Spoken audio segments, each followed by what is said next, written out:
Hi, folks. Rob Downs with Managed IT Solutions and Ms. AIM here on Tuesday for another Tech Talk Tuesday. Um, I think I should drink water before I got on camera. Pardon me for a second.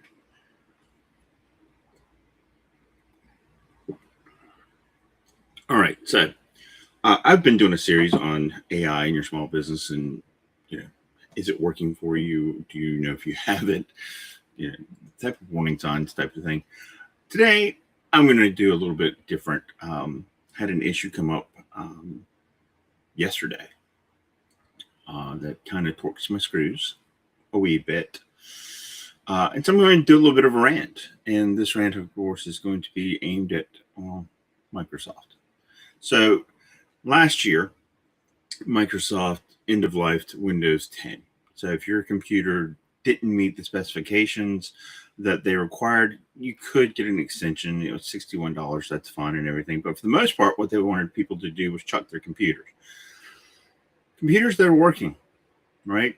If they weren't working, they wouldn't be in use. So we created this massive e-waste event last year because Microsoft decided that everybody needed to have newer hardware for more security. And I understand the concept.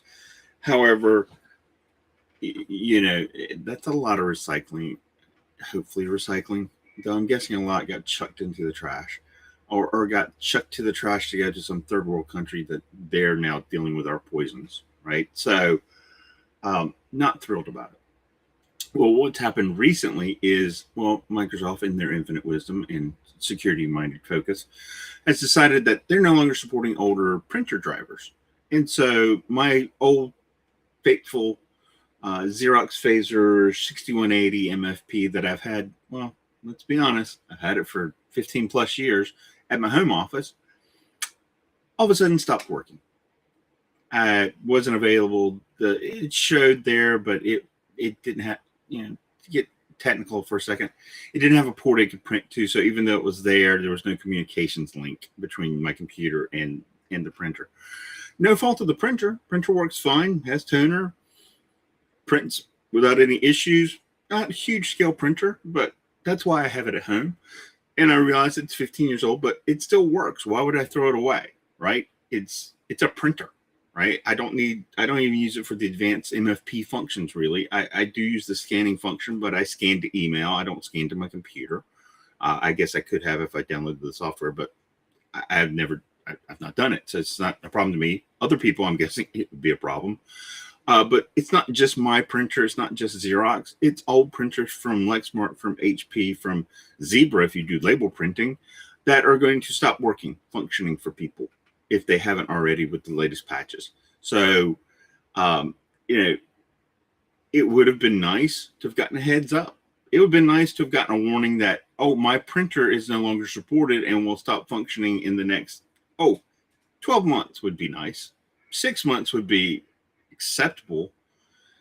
It just stops working is ridiculous, right? No one should just stop making things work when you use it in your business. I try not to print very often.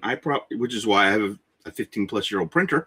I'm an IT guy. I kind of like everything electronic. Hell, I'll sign things on a tablet, preferably if they'll let me, instead of actually having to print it out and sign it. But typically, that's why I have to print stuff. I have to print stuff off so I can sign it, and then I scan it with my multifunction printer, and then I email that over, which, again, I don't know why it matters. Whatever. That's another discussion, wedding versus e-signing. But yeah, my printer just stopped working. That's what happened. It was a Windows update, rollout. They broke printing for me and for others. Right? It's not just that, like Printer Nightmare, which was a couple years ago, where they broke printing. It's just they stopped supporting it, and they didn't give anybody a heads up. So, I'm annoyed that Microsoft is securing Windows. Not really, no, but the way they're doing it and getting rid of legacy devices. Without much heads up and without much consideration, I think, for the amount of pollution that they're creating by doing this, right? That's my biggest thing. I mean, we've all, I'm sure many of us have, over the past 2 decades that I've been doing IT work, I've seen it where software doesn't work, right? You had Windows 7, it doesn't work in Windows 8 or Windows 10. So you have to buy the newest version of the software to get it to work, be that, QuickBooks or Office or Adobe or whatever other software you might be using that all of a sudden now doesn't work. Typically it worked if you do an in-place upgrade, but if you got a new computer, the old software is not going to work, right? So I've seen that. Typically there's warnings about it, not always, but it's also expected, right? It's been happening enough now that it's happened. It doesn't surprise me when it happens. When they do an update that just breaks functionality, and it's just, that's the course of business without any warnings, that's bad. That's bad karma in my opinion, right? Bad juju. Because again, we've seen it where stuff stops working because you get the newest version. And it's not just that, it creates chaos in businesses. People have to stop what they're doing and adjust and figure out a workaround or buy something new that they weren't planning on buying, which, while good for the economy, not good for business, right? Unexpected costs are never happy. It makes it difficult. And, these updates aren't optional for Microsoft. I mean, you can delay them a little bit, but eventually they're going to hit you.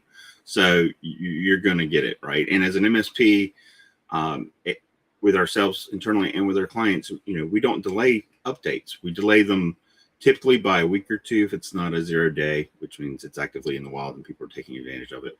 But it's just to make sure that, again, here's something else, that the once a year, because this is what happens generally, once a year, Microsoft issues a patch or an update, and it breaks something, and it breaks it hard, to the point that we block the updates, right? So that's why we put it out 2 weeks, because usually everybody reports enough that we know that that's a problem, right? So, and Microsoft doesn't pay us to be their, I guess not beta testers, I guess what's next, gamma, in the Latin alphabet, something like that, gamma testers. But it's one of those things that is, as a business owner, it's something you got to start thinking about now, right? What is Microsoft going to break next? Is it time to start thinking about Macs or start thinking about Linux to get your work done? I mean, truth be told, the vast majority of what we use now, it's all web enabled. The only thing I personally run on my computers that's hard software, that's real software, is Adobe Acrobat. There might be a web version, but I'm not using it. But everything else is cloud based. So I could run this stuff on a Mac. I could run, which they also make Adobe for. I could run this on Linux. And so, I just, it's one of those things. It's an annoyance. I just wanted to kind of side chat this. I didn't want to take up the whole chat, but basically that's what I just did. I apologize. But so even IT guys get frustrated, in case you're wondering about what goes on in the back. I try to roll with the punches. I get people's frustrations, in case you guys ever wonder. Yeah, we're annoyed when Microsoft moves stuff to or deprecates things or ends things, just like everyone else. And it's not just Microsoft. I've had other vendors who just stopped supporting something that we invested in or we invested with our clients in, and all of a sudden they're, maybe not bricks, but they will be bricks soon, and we've got to just rip it out and replace it. So yeah, it can be frustrating, but that's basically what I've got for today. As my rant. I normally try not to rant on these. It's frustrating, to say the very least. So where this matters, beyond printers, though, I wanted to mention that, this is exactly the type of thing that could happen with AI inside of a business.